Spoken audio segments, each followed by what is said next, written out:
სახელი იქნება ივანე ჯავახიშვილის სახელობის თბილისის სახელმწიფო უნივერსიტეტი და ეს ორი უნივერსიტეტი გაერთიანდება ერთი უნივერსიტეტის ფარგლებში. ის რაც საბჭოთა კავშირმა ვერ გააკეთა, აკეთებს ქართული ოცნება, მოკვდა საუნივერსიტეტო იდეა, ასე ეხმაურებიან აკადემიურ წრეებში განათლების მინისტრის ამ განცხადებას, რომლის მიხედვითაც თბილისის სახელმწიფო უნივერსიტეტი და ტექნიკური უნივერსიტეტი გაერთიანდება. 108 და 104 წლიანი ისტორიების მქონე უნივერსიტეტებში რეორგანიზაციის პროცესის დაანონსებას განათლების სფეროში მომუშავე ადამიანები საგანმანათლებლო ტრადიციებთან ბრძოლად მიიჩნევენ. საქართველოში მოკვდა საუნივერსიტეტო იდეა. მოკვდა ის იდეა, რომელსაც ებრძოდა საბჭოთა კავშირი, რომელსაც ებრძოდა ცარიზმი საქართველოში. დღეს ვხედავთ, რომ ის იდეა, რაზეც ივანე ჯავახიშვილმა მისმა თანამებრძოლებმა დააფუძნეს, რომ ყოფილიყო საქართველოს ერთ-ერთი კერა მთელს კავკასიის რეგიონში და არა მარტო კავკასიის რეგიონში საგანმანათლებლო, ასე ვთქვათ, მნიშვნელოვანი ღერძი დღეს ფაქტობრივად ქართულმა ოცნებამ გაანადგურა. ქართულ ოცნებამ გაანადგურა ის პროცესები, რასაც ვერ მოერია საბჭოთა კავშირი. დღეს ქართულ ოცნებას რეჟიმს არ ჭირდება განათლებული საზოგადოება, არ ჭირდება განათლებული ახალგაზრდა და აი ამიტომაც ებრძვის უნივერსიტეტებს, ამიტომაც ებრძვის საუნივერსიტეტო იდეას, რომ საბოლოოდ მოხდეს დამორჩილება, პროპაგანდა და აი ამ პროპაგანდის წინააღმდეგ არანაირი, ასე ვთქვათ, ბერკეტი აღარ დარჩეს ქართულ საზოგადოებას, რომ წინააღმდეგეს და დაუპირისპირდეს.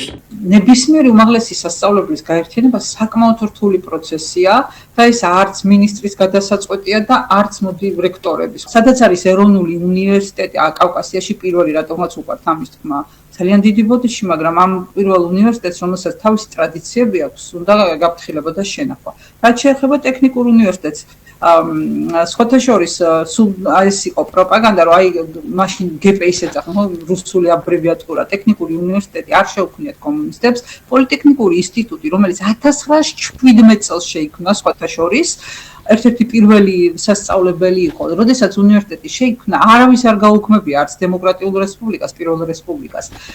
არც არავის არ უფიქრია, რომ შეერთებინა ახალშექმნილ უნივერსიტეტთან. მართალია ფაკულტეტები შეიქმნა სხვა, მაგრამ მისი გაუქმება არავის არ უფიქრებდა, რომ ტექნიკური ცოდნა ეს ძალიან მნიშვნელოვანი იყო. ეხლა ყველა უნივერსიტეტს აქვს თავისი ტრადიცია, საკუთარი ნიშა შეიძლება ითქვას იმ ტექნიკურ უნივერსიტეტსაც. აქ უფრო ცუდ რამეზე მიდის საბოლოო ჯამში, რომ ის რომ ქუთაისის უნივერსიტეტი ტექნიკური რატომღაც ვიღაცამ თავის პირად ამაც ჩათვალა უნივერსიტეტად და ის რომ საკმაოდ ძალიან ლამაზი და მომხიბვლელი ტერიტორიები აქვს ამ ორივე უმაღლეს სასწავლებელს და 50 ტომი რომელს გაკიდიან ჩვენ ხო მოკვდა უბრალო მოკვდავებმა არ ვიცით. ეს რაღაცა ფინანსურ მხარეს რაც შეეხება, მაგრამ თლიანობაში ეს არის კატასტროფა. იქ შემცირდება სტუდენტთა რაოდენობა, კი ამბობენ, რომ არ შემცირდება, მაგრამ ფაქტიურად მოყვება ამას, პროფესორ მასწავლებლების შემცირება, პროგრამების გაუქმება, ძალიან ბევრი რამე შეიცვლება და ეს პირად მასზე არ არის ინტერესი. აქ განათლების სისტემა, უმაღლესი განათლების სისტემა შეიძლება ითქვას ხრება ქართული სივრციდან, ეს ძალიან ცუდია. ისტორიკოსი და პროფესორი მაია ქრივიშვილი ამბობს, რომ პირველი უნივერსიტეტის დაარსება არ იყო მხოლოდ საგანმანათლებლო დაწესებულება, ეს იყო იდეა, რომელიც საქართველოს დამოუკიდებლობასთან ერთად და უფრო ადრეც გაჩნდა. ის რომ თესეუ ივანე ჯავახიშვილის სახელმწიფო უნივერსიტეტი ეს არ არის მხოლოდ არც კედლები და არც რაღაცა არც ჩვენ პროფესორ მასწავლებლები სტუდენტები თუ ადმინისტრაცია მხოლოდ ეს არის თლიანად იდეა რომელიც საქართველოს დამოუკიდებლობასთან ერთად გაჩნდა უფრო ადრე კიდევ ხო პირველი რესპუბლიკის დროს ის ჩაისახა უფრო ადრე ჯერ კიდევ ილია ჭავჭავაძე იყო ცოცხალი მაშინ და ქართული საზოგადო მოღვაწეები როდესაც ეს დააპროექტეს როგორც ვითომცდა გიმნაზია, ყველამ ძალიან კარგად იცოდა რეალურად რომ არანაირი გიმნაზია მხოლოდ არ იყო საჭირო და უნივერსიტეტისთვის იყო გათვლილი. ერთი საინტერესო ფაქტი მინდა ვთქვა, როდესაც შენდებოდა ყველა ზოგს ფულადის შესაწირი ქონდა, ზოგს თქვათ ფიზიკურად მუშაობდა, ძალიან საინტერესო რამ ხდება. მაშინ გორის მაზრა იყო და შიდა ქართლის სოფლებიდან განსაკუთრებით აი კაფთისხევის მიდამოებში ხლაც არის ის გამოთეთრებული მთები საერთოდ გამოხრეს ამ ბოლო დროს. კირს წავდნენ და მოქონდათ უნივერსიტეტისთვის საკუთარი ურმებით, კამეჩებით, მოკლედ ვის როგორ შეეძლო.